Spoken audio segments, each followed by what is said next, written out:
English is my second language. And it was during a competition in middle school. The more books you read, you go and answer questions in the library, you get points. And I was competitive, so I wanted to win. So I read books voraciously, and I did it by translating almost every sentence at a few words. And I just learned English that way. And Full House. Top leaders, meaningful conversation, actionable advice, bulldoze complacency, ignite inspiration, create impact. Produced by the Southwestern family of companies. This is the Action Catalyst. Well, good morning, Comcheck. Oh my God. Just habit. So, Dr. Ann, tell us a little bit about you and your background. Yeah. Hi, everybody. My name is Tsung. I'm a physician and I'm trained in emergency medicine. Also did a fellowship in anesthesia critical care. And then I did another fellowship in aerospace medicine. My full-time job is with NASA as their flight surgeon. So I take care of astronauts through training and their mission. And then on the side, I work in the emergency room and critical care part-time, productivity coaching on how to get people's time back. And also I'm a podcast show host of itsnotrocketscienceshow.com, everything I've ever learned throughout the years. Wow. You sound like a real loser. Your parents must be super disappointed. Yeah, my mom's been telling me to be a doctor since I was very young. I did look through your background, and not only are your professional credentials incredible, but the things that you do in your spare time as well. So I wore my glasses today instead of putting in my contacts in an attempt to look smarter. So we'll see how that executes. You look amazing. So you have this incredible background. I heard you kind of say it in passing. You were told to be a doctor from little. Walk me through that journey a little bit. Very briefly, was born in Taiwan, moved from Taiwan to Houston when I was 9. And yes, in the Asian culture, being a physician or a lawyer is very, it's prominent in that culture for parents who want their kids to, go towards those professions. Became a physician, but at that time already being in Houston, when I went to visit the Space Center, I already know that I was interested in space. And no matter what specialty or what profession I end up going into, I was going to work for NASA. And then third year medical school, that's when I was studying at Borders, but didn't want to study anymore. So I Googled space doctor. And that's when I came about this whole new world of aerospace medicine, fellowship training. And I went down that route, essentially. I was always good at planning and visualizing the future. But in terms of learning productivity, I wish I had known this maybe elementary, middle school, high school. I didn't learn this until residency years in emergency medicine. When I learned about Tim Ferriss, Tony Robbins, and it kind of took me down that road of efficiency, maximal efficiency, the 80-20 Pareto rule. In general, my superpower is efficiency. I've always been able to achieve what I actually set my mind to. And I realized that that's where I want to take it. I want to, not only do my main job, but I would love to share my knowledge about how to leverage your time so you can spend it doing what you love and spend it with your loved ones. I think it's common in practice, regardless of what your practice is, that, time is money. Your most valuable asset is time. So you mentioned specifically about coaching folks on really how to spend your time. When they come to you or when you talk to folks, what would you say is the biggest time mistake you see people making? I would say it would be doing things that you could be paying others to do less than your current hourly rate, to leverage other people's time. You automate it, you delegate it, you eliminate it. For example, think about your hourly rate. And if you can pay somebody to help you with housework, if your hourly rate is more than that, then go ahead and pay somebody to help you with that. And so those are things that I pay for, and I can come down from work, I can do things in my zone of genius. For me, my zone of genius is planning, is talking to people, is coaching, is working on the medicine. So my zone of genius wouldn't be utilized if I was in the medical room, equipment room. That wouldn't be my zone of genius. So what is your zone of genius? What is your ultimate goal? What freedoms are you trying to achieve? Time freedom, location freedom, emotional freedom, vitality freedom, for health. And then you work down, you chop down to perhaps a 3-year goal, 1-year goal, the 90-day goal. And once you have a focus of the 90-day goal that you would like to achieve, then you have a plan on essentially creating SMART goals, very specific, time-based for the week, for the month. Once you figure that out, then you're not distracted by the other little things that you feel like you need to control, because there are things that you can outsource to other people who can do it way better than you, way faster than you. For example, social media marketing, ads creation, or even just putting things in Excel sheets. It's a micro-step process, but once you can leverage other people, then you will free up more time to work on your 5 goals and the focus, things that move the needle towards your freedom, and not just doing things to be busy, to check things off. And so that's why I feel so passionate about it. And I wanted to share this, everything I've learned, because when people get more time freedom, it allows them to do the things that make them happy. We're always stressed for time. And when we can prioritize correctly, then we're not going to be missing out on time with our loved ones, essentially. And this is why I do what I do. No, absolutely. You talk about prioritizing tasks through the Eisenhower matrix. Tell me a little bit about that. Yeah, absolutely. I use that all the time, even on days, especially on days I'm overwhelmed. So the Eisenhower matrix was developed from President Eisenhower. There's one side on top, it will be like urgent, not urgent. And then on the other side, it is important and not important. The top left quadrant is the urgent and important. And that's where you don't want to be. You don't want to be rushed. Things that belong there are family emergencies and medical emergencies.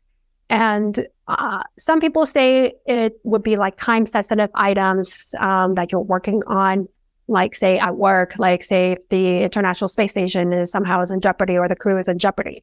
That would be important and urgent. Though you want very few things to be in there. On the top right quadrant, if you're looking at it, it is the not urgent, but important item. And that's where you want to spend most of your time on. Say a big project that you're working on with a deadline like 2-3 weeks out, but you have time to work on it. And you want to be, say, creating experiences or date nights with your spouse or your children and take each child out to an experience separately to connect. I think that's important. It's not urgent, but it's important. Looking down and left, it is urgent, but not important. So those are items that people are requesting things from you and it seems urgent to them, but really it can wait. But a lot of times we have this inner uneasiness that we just want to respond right away to them the minute they ask. Or we have our notifications and our Outlook or email on all the time, and every time it pops in, you want to respond right away because of fear of missing out. And actually, a lot of those things are urgent to other people and maybe even to us, but really it's not that important. The bottom right is the not urgent and not important and should be eliminated, right? So those are things like checking social media mindlessly. And I'm all for, winding down, watching TV, Netflix. But if you're doing that in place of doing things that move the needle or procrastinating, then I would say that's a not important and not urgent task. Once your energy is brought down, then you cannot work in your zone of genius, which is the important but not urgent task. Absolutely. Thank you for walking me through that. I would bring up also regarding delegation. We talked about delegation in terms of hiring house managers. And I would like to talk about the other huge help I had was my virtual assistant. My virtual assistant does everything from business to personal. I'm leveraging his time to basically put something on a PDF or a slide or a website and putting the numbers in Excel. My time is used to go in there to the Excel to analyze it. That's my zone of genius. Little things that once you hire a virtual assistant, you start realizing how many things that you get annoyed that you don't want to do, and you just outsource it to them. Like they can do all of it. And of course, I can hear people in the audience go, oh, well, that must be nice because she makes all this money. She can afford all these things. But that's what it is. It's the catch-22 is your time is freed up to do all the things that make you the most amount of money instead of having to split your time on things that are better served elsewhere. Yeah. Okay. So sometimes when we talk with folks that just have this unbelievable overachieving presence in what they've accomplished, what they're doing, how they're doing it, it can almost make you unrelatable. And I feel like on some days it's a miracle that I brush my teeth every day. So in the spirit of making you very relatable, What are you not good at? Oh, let it go control. It's always a work in progress because maybe in medicine, maybe that's why, because, drug dosages, it's in mLs. I'm very meticulous. It's letting go of control and doing things that really matter in the long run, but it's a work in progress. Super relatable. What do you do for fun? Regularly, I do Olympic weightlifting. Yeah, that sounds super fun. I've been doing it since emergency medicine residency, and I love it. I think it's been almost 10 years. I started with more of a CrossFit type workout, started learning Olympic weightlifting. And for those of you guys who don't know, it's more, it's like snatches, cleans and jerks, plus, a lot of front squats, back squats, deadlifts, etc. as training for it. And I don't do any cardio anymore. And I just love the feeling of like flexibility, core strength. I don't need anyone's help carrying my 50 plus pound luggage. When I go trekking in the mountains, I can carry my own pack that's like 50, 60 pounds, and that's fine. And I like the feeling afterwards, and it's efficient. I can get done really fast in an hour, and the burn, it's going to continue on. And it's for longevity as well, because it'll keep my bone strength and bone density, muscle strength and bone density high as possible. And then other things I do for fun, cooking, but I don't like prepping. And only cooking certain things, but not regular cooking. So I love like special things. I love sourcing authentic ingredients, things that you can't get unless it's like from that country, like special Italian, like Parmigiano Reggiano from the Red Cow, olive oil that's harvested last season, Marcona almonds. I love like culinary delights. And then the other part is traveling, sharing experiences with my child, and also with my husband and myself too. Like anytime I get a chance, I would like just take off and travel. And we've taken our 8-month-old on 2 plane trips and I think 2 or 3 road trips already, and 2 hikes when he was 10 weeks old. So yeah, just creating experiences. Yeah, I love that. Who is somebody you've always wanted to meet but haven't yet? I would love to meet Jay Shetty. I listen to his podcast a lot, his teaching, in terms of authenticity. His message has a lot of great content and tips for emotional intelligence. And I feel like if we can be Zen like a monk, high emotional intelligence, then no matter where we are in life or what life throws our way, we can handle it and we'll actually become stronger from it. What book are you reading right now or listening to? I just finished What Happened to You by Oprah. And it talks about the childhood trauma and why people could be acting the way they're acting. And then instead of saying, why are you doing that? Why do you do this? But instead ask, what happened to you? Because a lot of times it can be traced back even to infancy stage, from the neglect, abuse, etc. And that's the reason why they act the way they act. And there's a different approach to treating. So do you think you'll spend your entire career as a traditional doctor? Oh, no. No, I don't think so. I think in the end, I'm hoping to achieve the 5 freedoms. And so the 5 freedoms, again, is time freedom to be able to change, work my schedule. Location freedom, location agnostic. I could work anywhere in the world, really. Emotional freedom. That's where I want to be in terms of emotional intelligence. And having the capacity to take on anything in life, vitality, freedom. So in terms of longevity and financial freedom, of course. So it's always working towards that goal. And I want to be able to control my own time. I definitely want to do medicine on my own time. So it's not like full time like I need it to survive, but on my own time to practice, to provide value, and also do coaching to help create time for other people. And to travel the world with my 1 son and more kids to come, and to share and teach them through experiences, like going somewhere to do some sort of volunteer work in a different country, to actually travel and trek and experience the hardship of going up on altitude, to trek for like hours a day, to be in the cold, to carry their packs, etc., to survive. Those are the things I want to create down the line. What is, and this is a kind of a silly question, but I like asking anyway, what's like a little known fact about you that not very many people know? I'm thinking, I don't know if this is people know or don't know, but English is my second language. And I actually had to learn English. I wasn't ESL until middle school. And I actually I had to use a dictionary, but one of those electronic dictionary that you type in one word to translate. I would use that all the time in middle school in order to read books. So I wasn't able to get out of ESL, English as a Second Language program. I didn't go into regular classes until I was in 7th grade. Wow, that had to be difficult. I think it was initially because when I first came, I was 9 years old. I took English classes in Taiwan with Sesame Street for 7 years. It wasn't enough, and I was very shy, so I spoke a few words, and I had, friends who are only Chinese, and we spoke Chinese only, Mandarin. And it was during a competition in middle school that the more books you read, you go and answer questions in the library, you get points, and whoever wins gets like a prize. And I was competitive, so I wanted to win. So I read books like voraciously in 6th and 7th grade up to like the 10th and 12th grade level. But I did it by, started lower, of course, and I did it by translating almost like every sentence had a few words. And I just learned English that way. And Full House.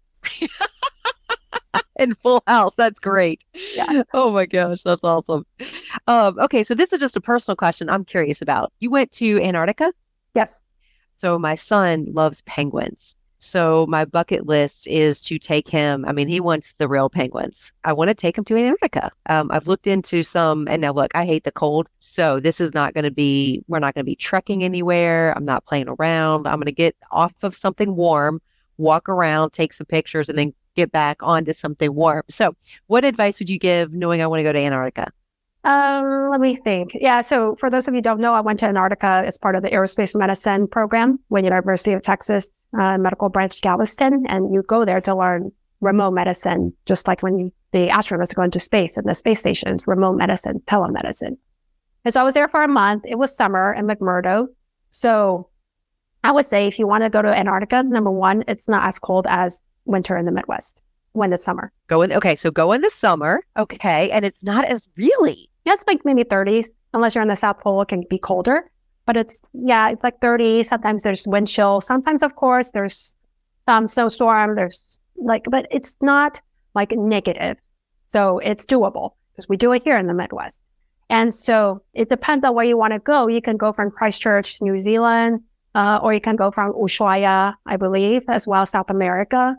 And you could go to the McMurdo's station in the U.S. side, or you can pay a little more. You can go to South Pole, but the penguin sightings, a lot of it is at McMurdo Station from when I was there. And when the ice starts melting, I believe it was like January, February, later on, that's when they see the penguins come out. And then the penguins, I mean, we saw seals, and I believe we saw occasional penguins when it started warming up. But I know later on, you'll see penguins like within the base, just roaming around, not scared of people at all. That would be so cool. Yeah, just go when it's the warm time, and specifically ask them for penguin sightings. And I know there's other bases too that is close to the water, so it may be a different timing in terms of when you can see wildlife. But it's not that cold. It's not that cold. Just dress warmly, dress like it's for the Midwest. If you go in the summer, you'll be fine.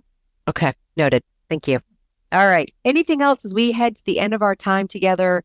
Yes, I would say one big takeaway I want you guys to take, to get from this whole thing is to please leverage your time. Think about your hourly rate and think about what you're doing. If you can outsource that to somebody else, like a house manager, to do your dishes, fold your laundry, meal prep for you, then outsource it. So you can work on creating your 5 goals for your life, your year, your 90 days. So think about that. And then think about hiring a virtual assistant as well. Reach out to me at tsungannmd@gmail.com. Also, if you need my help to kind of assess your 5 goals for your life, I am offering a 60-minute complimentary coaching call that you can schedule with me. You can go apply at tsungmd.com. That's tsungmd.com. Go through the questions. There's a Calendly link at the end. You can book a call with me in 1 hour. The space is very, very limited because I do work full time. And then the last thing is that if you would like to check out the podcast, you can go to itsnotrocketscienceshow.com. I'm on all the social media, Instagram, Facebook. They're all Tsung MD, ANNTSUNGMD. And feel free to check me out. Also YouTube as well. You can see me in person, see my face, and lots of ways to reach me if you need help. Awesome. Thank you so much. I really appreciate your time and just the opportunity to get to know you. You are truly inspiring. It was really great to see some of the realness and really appreciate you being here. Thank you. Yeah, thank you so much, Stephanie, for having me on Action Catalyst. I love our time, and I hope this was valuable to your listeners. I'm always here if you guys need anything.